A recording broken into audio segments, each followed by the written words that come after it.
You're listening to Soap Dirt, the latest in television entertainment news. Hey there, Young and the Restless fans. It is Soap Dirt on YouTube. We have got your Young and the Restless 2-week spoilers, and these are all super exciting front burner storylines. We've got dead villains. We've got a dead baby, which is horrible. We've got family showdowns. We've got a family patriarch back from the dead, at least for a day. And we have got a CEO on the hot seat for her bad behavior. This is exciting stuff.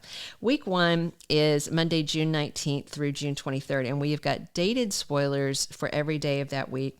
The second week that we're going to talk about is June 26th through 30th. Those spoilers are sizzling hot, but are not dated. So the 2 weeks are Monday, June 19th, all the way through Friday, June 30th on YNR. Before we dig in, if you haven't already, please reach down, click that subscribe button so you don't miss any of our Young and the Restless spoilers, casting news, all the stuff you need to know about your favorite CBS soap opera. Okay, on Monday, June 19th, Young and the Restless, we have got Faith attached to a bomb belt, and Chance needs to help get her out of it. Sharon and Nick are relying on him because of the three of them. He's the only one who's ever dealt with explosives before. Thankfully, he is able to get her safe, and Cameron is dead. His corpse is still down in the sewer. Sharon stabbed him on Friday's episode, and Chance says, "I saw it was self-defense. No problem," and tells the cops, "Come get the body." Toss that jerk out. So if you thought Linden Ashby was sticking around long as Cameron, nope, he is dead, dead, dead.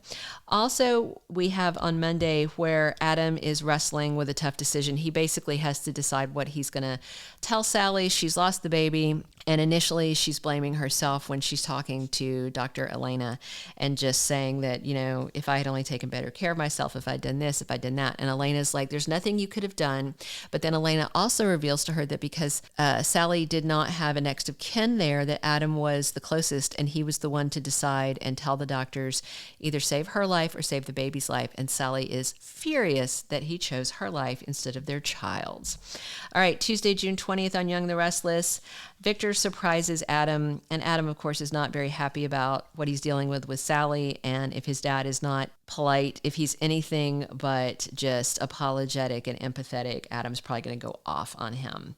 We also see Nick and Sally's relationship strained on Tuesday, and I'm sure that's because she was going through this horrible tragedy. He wasn't there. He had told her he loved her, promised her he'd be there, and then the first time she really needed him, he was not. But in Nick's defense, he needed to be with the mother of his other child, and Faith had been kidnapped. There was a psycho with her. She had a bomb. I mean, the explanations write themselves. Sally really can't be mad, except she's hormonal and unhinged with grief. So there's no telling what she's going to say to either Nick or Adam. Also on Tuesday, Sharon appreciates what she's seeing from Nikki. Obviously, Nikki is very sympathetic about this whole ordeal that Sharon and the family have been through. Wednesday, June 21st on Young the Restless, we see Victoria making one of her moves. She's constantly, if she's not banging Nate at the GCAC, she's plotting to just be a horrible, horrible person and targeting Adam and just being a corporate monster. So she does something that is going to get her in trouble by the end of the week. And that same day, we see Nate getting an upper hand against Nick. It looks like Victoria is convinced that she needs to shove Nick out of Newman Enterprises to move Nate up, which will allow Audra to take over Newman Media. And it seems like whatever Nate is doing to Victoria in the bedroom has her completely hypnotized by his, testosterone, because she is just being foolish at this point.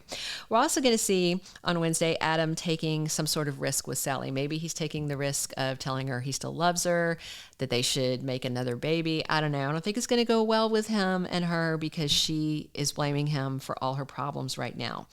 Thursday's Young and the Restless on June 22nd is a special episode that's a standalone. It's not going to move many storylines forward. They're calling it a standalone, but there's still some Abbott stuff that's going to happen that actually will advance the storyline. But this is a special episode devoted to Jerry Douglas, who played John Abbott, and it's all about John Abbott. There's going to be a ton of flashbacks of Jerry playing John Abbott, and Jerry Douglas's widow, Kim Douglas, shows up. She is playing Zelda, who is Tracy Abbott's book agent, and Zelda is also going to meet Diane at the house and other family members. And we also have this week, although I'm not sure if it's Thursday, where Tracy is calling a family meeting and is ready for Jack and Ashley to stop acting the fool, but they're not going to stop. Friday, June 23rd on Young and the Restless, we have got Victor questioning Victoria's leadership, and Nikki is also questioning what her daughter is doing. Nikki's not going to be happy about her shoving Nick out the door to give Nate more power. I'm especially expecting that Victor won't like that either. And some of the summer spoilers that we've seen for Young and the Restless say that Victor may take the reins back at Newman Enterprises because Victoria has gone mad with power and is making terrible decisions. We also see on Friday Tucker McCall getting some information against a rival. I'm not sure exactly who his rivals are at this point, unless he's just counting, I don't know, Jack and Diane, because it's not like he has a company to be a rival about. So I don't know. I tend to think it's something with Jack and Diane. And we see Adam turning dark by Friday. And of course, he's grieving the loss of the baby. And having, just side note personally, having lost a child during pregnancy myself, the mother always gets a lot of sympathy, but the dads don't always, and they also suffer a profound loss. And so that was one thing that I thought was really kind of special on the one episode of Young and the Restless where Elena comforts Adam and says, you know, you lost a child too. You're grieving also. But Adam wants to focus on Sally and her emotions and her feelings, but he is definitely devastated. And I believe Sally's going to tell him she doesn't want to have anything to do with him again, and that is going to send him somewhere very dark. In the second week on YNR, running June 26th through 30th, speaking of dark sides, we have Diane Jenkins turning dark. She has had just about enough of Ashley. She has had just about enough of Phyllis. And I do think up to this point that Diane has been reformed, but I think she's been pushed too far and she might bite back. And I'm interested to see if that upsets Jack and has him doubting their relationship. Also, the second week, we've got Jack making a big announcement that shocks everyone. Maybe it's that they are going to fast track their wedding. Maybe it is the big new job he is giving Diane at Jabot. Finally, we have got Nick Newman losing patience with Phyllis Summers. I don't know if she contacts him via phone or they, speak face to face. We haven't really seen much of her this past week, but, she's still kind of hiding out and avoiding the cops, and maybe she gets some FaceTime with Nick, but he is furious with her for faking her death, hurting her kids, and putting Summer in the position of possibly being arrested for obstruction of justice and aiding and abetting a fugitive. So there's a whole lot to unpack these 2 weeks. The big thing is this twist where they have killed the baby, which is horrible.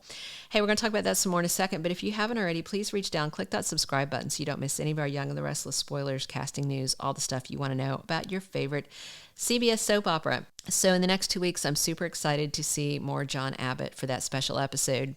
I think we might be getting more of these kinds of episodes because of the WGA writers' strike. Anytime they can put up a rerun or a special clip show episode like this one to where it doesn't count as one of the episodes they've already shot that they have sitting in storage because of the strike, it benefits them. So we may be getting more of these. We'll have to see. The thing I'm actually most excited about is to see this dynamic between Nick and Sally, and then Sally and Adam, and to see where Adam goes from here, because I personally like dark, dangerous Adam. Let us know what you think in the comments. Thank you for being a loyal listener. Follow us wherever you get your podcast, because you don't want to miss the next episode. Soap Dirt is on all the major podcast platforms, including Apple Podcast, Spotify, iHeartRadio, and more.